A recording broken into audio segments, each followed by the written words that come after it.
அனைவருக்கும் வணக்கம். நான் படித்த ரசித்த கதையை நீங்களும் படித்து கேட்டு மகிழுங்கள். கதை பிடித்திருந்தால் அனைவருக்கும் பகிருங்கள்.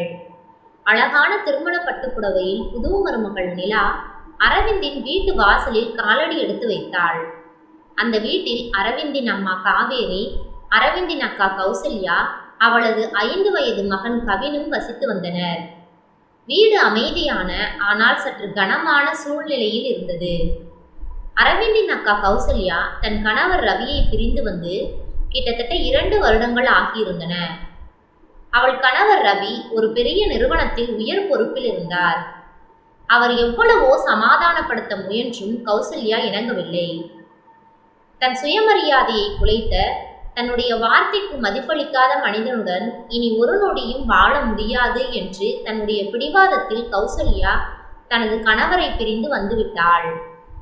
அவளது முடிவில் மலையைப் போல உறுதியாக இருந்தாள். அரவிந்த் அக்காவின் மீது மிகுந்த பாசம் கொண்ட சகோதரன். அக்காவின் கஷ்டமான நிலையைக் கண்டு அவளுக்கு எல்லா வகையிலும் உறுதுணையாக இருக்க வேண்டும் என்று நினைத்தான். அதனால் குடும்பத்தின் அன்றாட நிர்வாகம் முழுவதையும் கௌசல்யாவிடம் ஒப்படைத்திருந்தான். அவன் தன் மாத சம்பளம் முழுவதையும் தன் அக்காவிடம் கொடுத்துவிட்டு தன் சொந்த செலவுகளுக்கு மட்டும் கொஞ்சம் பணம் எடுத்துக்கொள்வது வழக்கம். வீட்டு நிர்வாகம் முழுவதும் கௌசல்யாவின் வசம் இருந்தது. நிலாவுக்கு கல்யாணம் முடிந்து 1 மாதம் ஓடியது. அந்த 1 மாதத்தில் அவள் அந்த வீட்டில் மருமகளாக அல்ல, அரவிந்தின் வாழ்க்கையில் ஒரு தற்காலிக விருந்தாளியாகவே உணர ஆரம்பித்தாள். தன் கணவரை தனிமையில் உரிமையோடு அணுக முடியவில்லை. மாமியார் காவேரி மருமகள் நிலாவை எந்த குற்றமும் சொல்லாமல் அன்பாக நடந்து கொண்டார். மாமியார் அன்பு காட்டினாலும் குடும்பத்தின் அதிகார மையம் வேறு ஒருவரிடம் இருப்பதை நிலாவின் மனம் ஏற்க மறுத்தது. ஒரு நாள் மாலை அரவிந்தும் நிலாவும் மொட்டை மாடியில் தனிமையில் இருந்தனர். நில ஒளியில் நிலா தன் மனக்குழப்பத்தை மெதுவாக வெளிப்படுத்தினாள். அரவிந்த், எனக்கு உங்களை தவிர வேறு யாரும் இல்லை. நாம் 2 பேரும் சேர்ந்து வாழப்போகும் இந்த வாழ்க்கை நம் இருவரின் உழைப்பால் உருவாகணும்னு நினைத்தேன். நாம் நினைத்தபடியே வாழ்க்கையை வாழ வேண்டும். ஆனால் எனக்கு இந்த வீட்டில் எதுலேயுமே ஒரு உரிமை இருக்கிற மாதிரி தெரியவில்லை. நீங்கள் சம்பாதிக்கிறதை கூட உங்கள் அக்கா கிட்ட கொடுக்குறீங்க. அவங்க கிட்ட உங்களுக்கு தேவைப்படும் பணத்தை மட்டும் செலவுக்காக கேட்டு வாங்கிக்கிறீங்க. இது எதுவுமே எனக்கு பிடிக்கவில்லை. ஒரு குடும்ப தலைவிக்குரிய பொறுப்பு இங்கே எனக்கு இல்லாமல் இருக்கு. உங்கள் சம்பந்தப்பட்ட முடிவுகளை நான் தான் எடுக்க வேண்டும். நீங்கள் சம்பளத்தை என்னிடம்தான் கொடுக்க வேண்டும். நான் தான் இந்த குடும்பத்தின் பொறுப்புகளை பார்க்க வேண்டும். அப்படி இருந்தால்தான் எனக்கு இது என் வீடு என்ற எண்ணம் வரும். இப்போது என் மனநிலை அப்படி இல்லை. நான் உங்கள் வீட்டில் விருந்தாளியாக வந்திருப்பது போல் தோன்றுகிறது. எனக்கு எரிச்சலாக வருகிறது என்று தன் மனக்குமுறலை சொல்லி முடித்தாள். அரவிந்த் ஒரு கணம் தயங்கினான். பின் நிலாவின் கையை பற்றினான். என்ன நிலா இப்படி பேசுற? அக்கா இப்ப எவ்வளவு பெரிய கஷ்டத்துல இருக்கான்னு உனக்கு தெரியாதா? அவ மனநிலை கொஞ்சம் மாறும் வரைக்கும் அவ நிர்வாகம் செய்யட்டுமே. இல்லை என்றால் நாம் யாருக்கும் முக்கியம் இல்லையோ என்று தனிமையை உணர ஆரம்பித்து விடுவாள். நீ இதை எதுக்கு இவ்வளோ பெருசா எடுத்துக்கிற? இங்க எல்லாமே நம்ம குடும்பத்துக்காகத்தான் என்றான். நான் பெருசா எடுத்துக்கல அரவிந்த். ஆனா இதுல எங்க நிம்மதி இருக்கு? அக்காவுக்கு அவங்க கணவர் இருக்கிறார். அவங்களுக்கு ஒரு வாழ்க்கை இருக்கு. அவங்க இங்கேயே இருந்தால் அவங்களும் வாழ போறது இல்லை. நம்ம வாழ்க்கையும் முழுமையடைய போறது இல்லை. நிர்வாக பொறுப்பு என் கைக்கு வந்தால்தான் நான் என் கணவரோட முழுமையாக குடும்ப வாழ்க்கைக்குள் நுழைய முடியும்னு என் மனசு சொல்லுது என்றாள். நிலாவின் வார்த்தைகளில் இருந்த நியாயமும் புதிய மனைவிக்கான ஏக்கமும் அரவிந்தை தடுமாற வைத்தது. அவனால் அக்காவின் துயரத்தையும் புறக்கணிக்க முடியவில்லை. மனைவியின் உரிமையையும் மறுக்க முடியவில்லை. அவன் பதில் எதுவும் பேசாமல் கீழே இறங்கி நடக்க ஆரம்பித்தான். அரவிந்த் பதில் சொல்லாமல் படிகளில் இறங்குவதை பார்த்து கொண்டே இருந்தாள் நிலா. அப்போது நிலாவின் மனதில் ஒரு தீவிரமான முடிவு உதித்தது. நம் வாழ்க்கை நிம்மதியாக அமைய வேண்டுமானால் இந்த நிர்வாக அதிகாரத்தை மாற்றியாக வேண்டும். அதுவும் விரைவிலேயே நடந்தாக வேண்டும் என்று மனதில் நினைத்து கொண்டாள். அடுத்த சில நாட்களில் நிலாவின் நடவடிக்கைகளில் ஒரு போர் மூட்டத்தை காண முடிந்தது. அவள் கௌசல்யாவின் நிர்வாகத்தில் தலையிட ஆரம்பித்தாள். முதலில் சிறிய அளவில் ஆரம்பித்த கேள்விகள் மெல்ல மெல்ல அவமானப்படுத்தும் தொனியில் மாறின. ஒரு நாள் மதிய நேர உணவு வேளையில் நிலா சமையலை ஆய்வு செய்வது போல் கௌசல்யாவிடம் பேசினாள். அண்ணி, இந்த புளிக்குழம்புக்கு இவ்வளவு புளி தேவையா? தேங்காய் இவ்வளவு அரைச்சு ஊத்தணுமா? எண்ணெய் ரொம்ப மிதக்குதே. இப்படி ஒவ்வொரு நாளும் குழம்பு வச்சா நம்ம உடம்பும் கெட்டு போகும். வீட்டில் இருக்கிற பொருளெல்லாம் வாங்குறதுக்கும் ரொம்ப செலவாகும். ஒரு குடும்ப தலைவிக்கு செலவுகளை கட்டுப்படுத்த தெரியணும். நீங்க உங்க வீட்டில் பழகின மாதிரி செய்றீங்க. ஆனா இது அரவிந்தோட சம்பளம். சிக்கனமா இருக்கணும், அப்பதான் சேமிக்க முடியும் என்றாள்.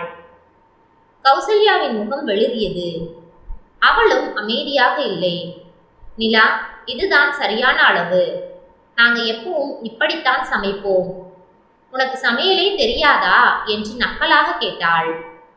அந்த நாங்க என்ற வார்த்தையும் சமையல் தெரியாதா என்ற கேள்வியும் நிலாவை மேலும் தூண்டியது. சரி, அப்போ இனிமேல் சமையல் பொறுப்பை நான் எடுத்துக்கிறேன். இல்லைனா தினம் தினம் வீணாகும் செலவை பார்த்தால் என் மனசு கேட்காது. நான் வந்த பிறகு என் கணவரோட சம்பளம் வீணாக கூடாது என்றாள். இந்த உரையாடல்கள் மாமியார் காவேரியின் முன்னிலையில் தான் நடந்தது. காவேரி அமைதியாகவே இருந்தார். தன் மருமகள் வேண்டுமென்றே பேசுவது அவருக்கு புரிந்தது. இவ்வாறு தினம் தினம் மோதல்கள் அதிகரித்தன. ஒரு முறை கவினின் பள்ளி சீருடைக்கு அதிக விலை கொடுத்து துணி எடுத்ததற்கு நிலா நேரடியாக சண்டையிட்டாள். ஏன் அண்ணி, இவ்வளவு விலை கொடுத்து ஏன் வாங்குனீங்க? என்னை கேட்டிருக்கலாமே. நான் இருக்கிறதை நீங்க மதிக்கிறதே இல்லையா? நீங்க இங்கேயே இருக்கிறீங்க. ஆனா செலவு முழுக்க என் கணவர் உழைப்பு. இந்த குடும்பத்துல என்னோட கருத்து முக்கியம் இல்லையா என்று அடுக்கடுக்காக கேள்விகளை கேட்டாள் நிலா. கௌசல்யா அதிர்ச்சியில் உறைந்தாள். நிலா, நான் என்னோட பையனுக்காகத்தான் வாங்கினேன். நாங்க யாரையும் மதிக்காமல் இல்லை என்றாள். நிலா தன் குரலை இறுக்கினாள். உங்க பையன் நல்லா இருக்கணும்னா நீங்க உங்க கணவர் கூட போய் தனியா இருந்தால் நல்லா இருப்பான். ஒரு முடிவெடுக்க முடியாமல் இங்கே வந்து உட்கார்ந்துக்கிட்டு என்னோட கணவர் உழைப்பை சுரன்றது சரியில்லை. நீங்க உங்க கணவரை திருத்தி அவரோட சந்தோஷமா வாழ முயற்சி பண்ணுங்க.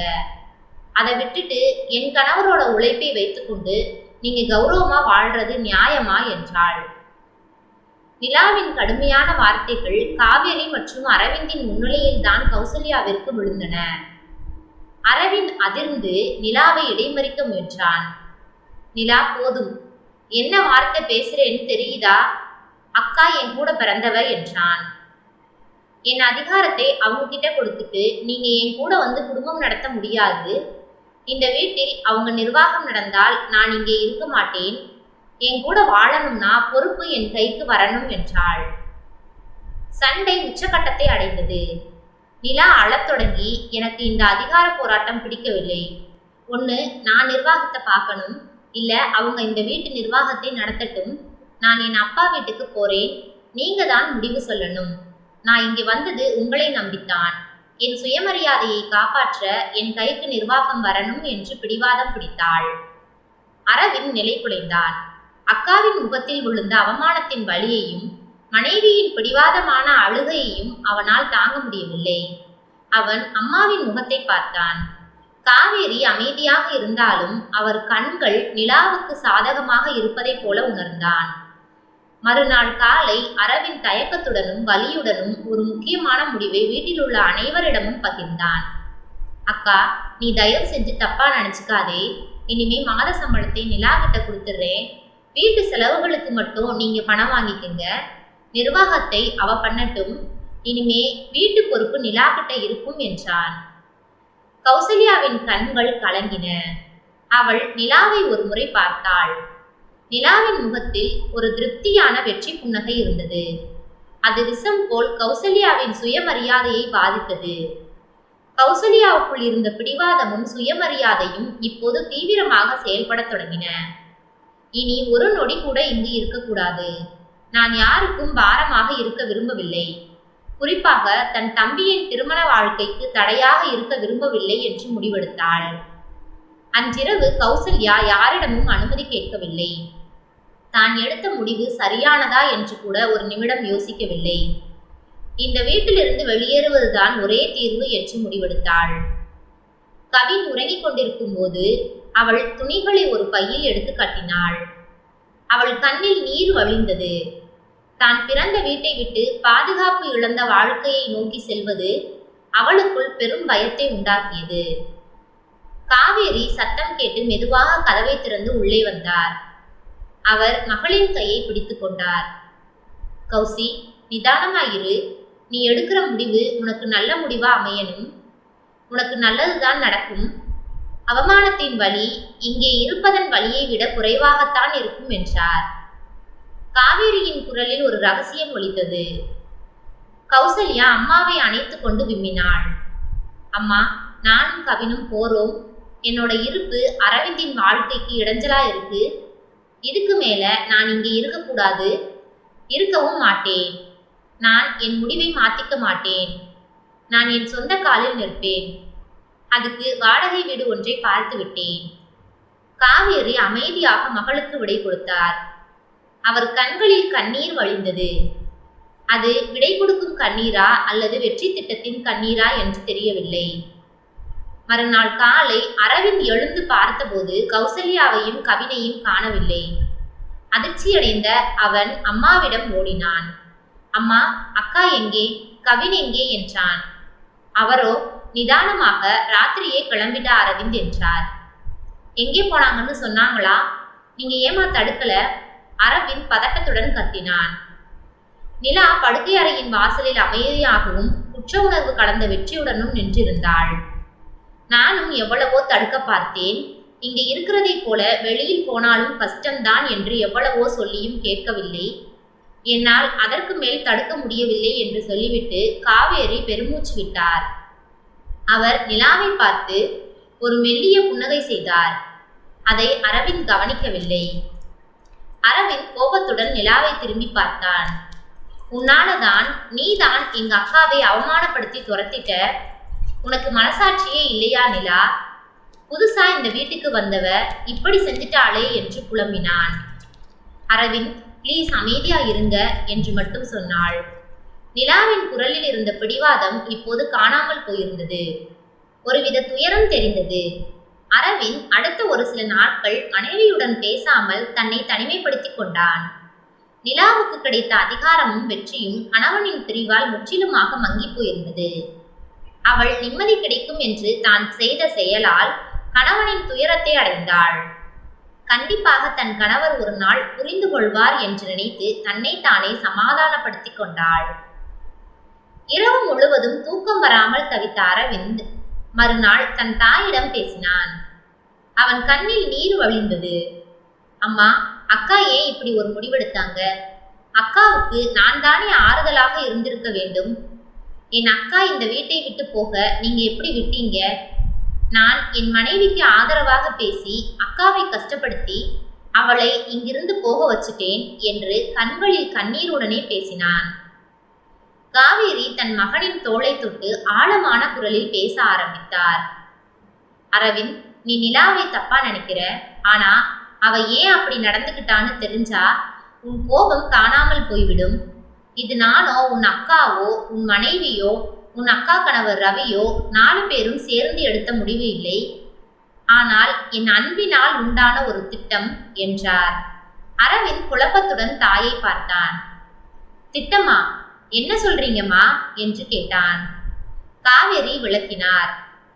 உன் அக்கா கௌசல்யா தன் கணவர் ரவியை பிரிந்து வந்ததற்கு ரவி செய்த ஒரு மிகப்பெரிய தவறுதான் காரணம். தான் கொடுத்த சத்தியத்தை அவர் மீறிவிட்டார். அதனால் கோபமும் பிடிவாதமும் கொண்டு கௌசல்யா இங்கே வந்து தங்கிவிட்டாள். ரவி அவள் காலில் விழுந்தும் பிடிவாதத்தை விடவில்லை. ரவி இப்போதும் அவளை நேசிக்கிறான். அவன் பலமுறை என்னை சந்தித்து பேசினான். அத்தை, கௌசல்யா எங்க வீட்டுக்கு வந்துட்டா இன்னும் சந்தோஷமா இருப்பாள். என் மேல நம்பிக்கை வந்துவிட்டால் மட்டும் போதும். ஆனால் உங்க வீட்டில் சகோதரனோட பாதுகாப்பில் இருக்கிற வரைக்கும் அவள் முடிவெடுக்க மாட்டாள். உங்க வீட்டில் இருந்து வெளியேறுவதுதான் அவளுக்கு ஆழமான அவமானத்தை தரும். அந்த அவமானத்தின் வழிதான் அவளுக்கு தன் வாழ்க்கையை பற்றி கவலைப்பட வைக்கும் என்று ரவி என்னிடம் சொன்னான். காவேரியின் குரலில் தெளிவும் வலியும் இருந்தது. நீயும் நிலாவும் நிம்மதியாக வாழ வேண்டும். அதே சமயம் கௌசல்யா தன் வாழ்க்கையை இங்கேயே முடிச்சிடக்கூடாது. ரவி அவளை இப்போதும் நேசிக்கிறான். அதனால்தான் நான் நிலாவிடம் பேசினேன். நீ கௌசல்யாவை எப்படியாவது இந்த வீட்டை விட்டு வெளியேற்றணும், அதிகாரத்தை கைப்பற்றி அவமானத்தை ஏற்படுத்தணும். அந்த அவமானம்தான் அவளது பிடிவாதத்தை விட்டு இந்த வீட்டை விட்டு வெளியே போகும் தைரியத்தை கொடுக்கும்னு சொன்னேன். அவளால் அவமானத்தை தாங்க முடியாது. அந்த அவமானம்தான் அவளை ரவியை நாடி போக வைக்கும் என்றார். அரவிந்த் அதிர்ச்சியிலும் குழப்பத்திலும் ஆச்சரியத்திலும் உறைந்து நின்றான். அப்போ நிலா செஞ்சது எல்லாமே எனக்காகவும் அக்காவுக்காகவும் தானா? ஆமாம் அரவிந்த், இது எல்லாமே அன்புக்காக அரங்கேறிய ஒரு நாடகம். கௌசல்யாவுக்கு ஒரு நல்ல எதிர்காலத்தை கொடுக்கவும் நீங்க 2 பேரும் சந்தோஷமாக வாழவும் நிலா நடித்த நாடகம் அது. நிலாவை திட்டுவதை நிறுத்து. அவள் ஒரு அன்பான, பாசமான, உனக்காக எதையும் செய்ய துணியும் மனைவி. 1 வாரம் கழித்து காவேரியின் திட்டப்படி ரவியிடம் இருந்து ஒரு செய்தி வந்தது. கௌசல்யா வீட்டை விட்டு வெளியேறிய முதல் நாள் ரவி அவளை ஒரு சிறிய வாடகை வீட்டில் சந்தித்தான். ரவி காலில் விழுந்து மன்னிப்பு கேட்டான். நான் செய்த தவறுக்கு எனக்கு மன்னிப்பே இல்லை. அதுக்கு நான் ஆயுசுக்கும் பிராயச்சித்தம் பண்ண தயார். ஆனால் நீ இங்கே வந்து தனியா கஷ்டப்படுறதை என்னால் பார்க்க முடியாது. நீ உன் சுயமரியாதைக்காக போராடுவது நியாயம். ஆனால் நீ எங்கிருந்தாலும் உன் வாழ்வு நிம்மதியா இருக்கணும். அரவிந்த் குடும்பம் பிரிய நானும் ஒரு காரணமாக இருக்க மாட்டேன். உன்னை நான் எங்கேயும் தனியாக விடமாட்டேன் என்று கண்ணீருடன் கூறினான். மேலும் நிலா நம் இருவரும் சேருவதற்காகத்தான் உன்னிடம் அவ்வாறு நடந்து கொண்டாள் என்பதையும் தன் மனைவியிடம் விளக்கினான். கௌசல்யாவுக்கு நிலா கொடுத்த அவமானத்தின் வலி இன்னும் குத்தி கொண்டிருந்தது. அவமானத்தின் வலி இங்கேயே இருப்பதன் வலியை விட குறைவாக இருக்கும் என்று அம்மா சொன்ன வார்த்தைகள் கௌசல்யாவுக்கு நினைவுக்கு வந்தன. இப்போது தன் கணவர் தன் மீது வைத்திருக்கும் நிபந்தனையற்ற அன்பும் அவன் தனது தவறுக்காக உண்மையிலேயே வருந்துவதும் அவளுக்கு புரிந்தது. தன் பிடிவாதம் தன் தம்பியின் வாழ்க்கையை பாதித்ததையும் உணர்ந்தாள். கௌசல்யா தன் மகனின் எதிர்காலம் கருதியும் தனக்கு அவமானம் கொடுத்த நிலாவின் நோக்கத்தை இப்போது புரிந்து கொண்டும் ரவியுடன் இணைந்து வாழ்வது என்ற முடிவுக்கு வந்தாள். அவள் ரவியின் கையை பிடித்து தன் மனதில் இருந்த பிடிவாதத்தை உடைத்தாள். நீங்க செஞ்ச தப்பை மறக்க முடியாது. ஆனால் எனக்கு இப்போ ஒரு பாதுகாப்பு தேவை. என் பையனுக்கு ஒரு அப்பா தேவை. என்னை அவமானப்படுத்தி அனுப்பிட்டாங்க. ஆனால் என் வாழ்க்கையில் இனிமேல் உறுதியானவன் என் கணவர் மட்டும்தான். நான் உங்க கூட வர்றேன். என் நிம்மதியை நான் எங்கேயும் தேட மாட்டேன் என்று கூறிவிட்டு தன் மகனுடன் புதிய வாழ்க்கையை தொடங்க ரவியுடன் சென்றாள். இந்த செய்தியை கேட்ட அரவிந்த் நிலாவின் பக்கம் திரும்பினான். அவளது கண்களில் இருந்த கண்ணீரை கண்டு அவன் அவளை அன்புடன் அணைத்து கொண்டான். உண்மையை மறைத்து என் அக்காவுக்காகவும் எனக்காகவும் இவ்வளவு பெரிய சுமையை சுமந்திருக்க, எவ்வளவு பெரிய அவமானத்தை பொறுத்துக்கிட்ட, எனக்கு உன் மேலே இருந்த கோபம் போயிடுச்சு. உனக்கு நன்றி நிலா. நீதான் என் குடும்பத்தை காப்பாத்திருக்க, என் அக்கா வாழ்க்கையை மீட்டெடுத்து கொடுத்திருக்க என்று கண்ணீர் மல்க தன் மனைவியிடம் பேசினான். நிலா கண்ணீர் மல்க, நான் குடும்ப நிர்வாகத்தை நடத்தணும்னு நினைக்கல அரவிந்த். நாம எல்லோரும் சந்தோஷமா இருக்கணும்னு தான் நினைத்தேன் என்றாள். நீங்களும் அண்ணியும் பிரிஞ்சு இருக்கக்கூடாது. அண்ணிக்கிட்ட நானே நடந்ததை விளக்கி பேசுகிறேன் என்றாள். அரவிந்த் நிலாவை கட்டி அணைத்து கொண்டான். அன்பினால் விளைந்த வலியின் நாடகம் முடிவுக்கு வந்தது. இப்போது அரவிந்தின் வீட்டில் புதிய மனைவிக்கான உரிமையும் நிம்மதியான திருமண வாழ்க்கையும் நிலை பெற்றன. காவேரி தன் மகளும் மகனும் மருமகளும் நிம்மதியாக வாழ்வதைக் கண்டு உள்ளூர மகிழ்ந்து கொண்டார். கௌசல்யா தன் வாழ்வை மீட்டுக் கொடுத்த நிலாவிடம் நன்றி சொன்னாள். மன்னிப்பும் கேட்டாள். இப்போது தம்பி வீட்டிற்கு பண்டிகை மற்றும் விடுமுறை நாட்களில் விருந்தாளியாக குடும்பத்துடன் வந்து மகிழ்ச்சியுடன் தங்கினார்கள். அன்பின் ஆழமான புரிதலில் அந்த குடும்பம் இறுதியாக அமைதியை கண்டது. நன்றி. கதை பிடித்திருந்தால் லைக் பண்ணுங்க, ஷேர் பண்ணுங்க, சப்ஸ்கிரைப் பண்ணுங்க. உங்களுடைய கருத்துக்களை கமெண்ட் பாக்ஸில் தெரிவிக்கவும். தங்கள் ஆதரவிற்கு நன்றி.